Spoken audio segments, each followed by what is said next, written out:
How can you win with Russian interference, though? That's the real what I'm thing. scared about in 2020. But rightly. Because I think he's an illegitimate president that didn't really win. So how do you fight against that in 2020? You are absolutely right. He's an illegitimate president in my mind. Would you be my vice presidential candidate? Folks, look, I absolutely agree. Trump didn't actually win the election in 2016. He lost the election, and he was put into office because the Russians interfered. Trump knows he's an illegitimate president. The president-elect, although legally elected, is not legitimate. I don't see this president-elect as a legitimate president. You said you believe that Russia's interference altered the outcome of the election. I do. We have a president who, if in fact it is proven, has been assisted by the Russians and may in fact not be a legitimate president. The one thing that Trump is fearful of when it comes to his being president is that finally we will see how illegitimate his victory actually was. I have an objection. I object to the 15 votes from the state of North Carolina. I object because people are horrified. He's an illegitimate president. Do you believe Trump is a legitimate president? What I believe is that there's no question that the outcome of this election was affected by the Russian interference. There absolutely is a cloud of illegitimacy. So that legitimacy is in question, yes. So that was a very tainted election. And in that sense, it's illegitimate. Why do you think the president is going to such great lengths to essentially prove that he beat you? Because he knows he didn't. He knows he's an illegitimate president. Stolen emails, stolen election. Welcome to the world of unprecedented Trump. So do you believe President Trump is an illegitimate president? Based on what I just said, which I can't retract. In the Russian attempt to have the election, and frankly, the FBI is weighing in on the election, I think makes his election illegitimate. There was a widespread understanding that this election was not on the level. We still don't know what really happened, Isaac. I mean, there's just a lot that I think will be revealed, history will discover, but you don't win by 3 million votes and have all this other shenanigan stuff going on and not come away with an idea like, whoa, something's not right here. The outcome of the election was affected by their interference, and now we need to know, to what degree, if any, the Trump campaign was actually in collusion with Russia. He knows he's an illegitimate president. So of course he's obsessed with me, and I believe that it's a guilty conscience. We actually won the last presidential election, folks. They stole the last presidential election. If Al Gore won that election, I think he won it anyway. Actually, I think I carried Florida. Bush versus Gore.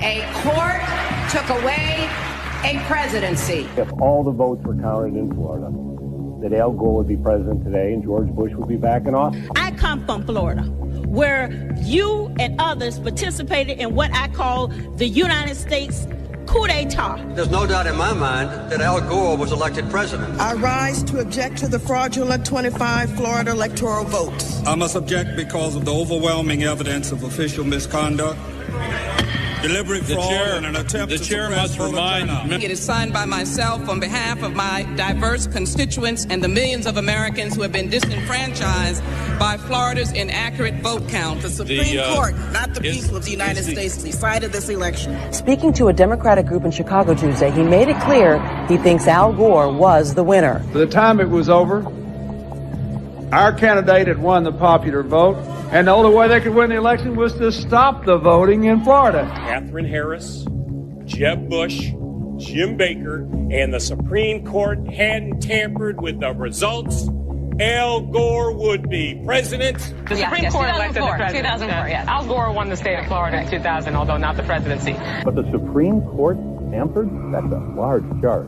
The Supreme Court stopped the counting of the votes, and if they'd let the count go on, Al Gore would have got the necessary votes. The Supreme Court selected George W. Bush as the president. He was not elected. There is overwhelming evidence that George W. Bush did not win this election. What I observed as a voter, as a citizen of Illinois 4 years ago, were troubling evidence of the fact that not every vote was being counted. I don't think that George W. Bush won the election in 2000 against Al Gore because I think that he probably lost Florida and also that nationwide. If you invite me back on this show in about 8 weeks, I think you're going to learn that Al Gore actually did get all the votes there. The court has been thwarting formation of the popular will, the most spectacular example being Bush versus Gore, where the majority, by a 5-4 vote, enjoined the counting of more than 100,000 ballots in Florida and essentially gave America its first court-appointed president. I think in 2000, everybody thought, well, he did win the election, Al Gore. After the election, when you stole the election, you came back here and said, get over it. No, we're not going to get over it. You know it, I know it, they know it. We won that election. Constantly shifting vote tallies in Ohio and malfunctioning electronic machines, which may not have paper receipts, have led to additional loss of confidence by the public. The right to vote has been stolen from qualified voters. In 2004, the democratic process was thwarted. The 2004 presidential election in Ohio was riddled with unnecessary problems. Some machines malfunctioned, causing votes to be counted more than once, or not at all. Based upon an inordinate number of allegations suggesting gross voting rights violations and misconduct, I join with my colleagues in objecting to counting the state of Ohio's electoral votes. As in 2000, the votes of many who wanted to vote were not, in fact, counted. This last Friday night, I arranged to meet Senator Kerry at a fundraiser to give him a copy of my book.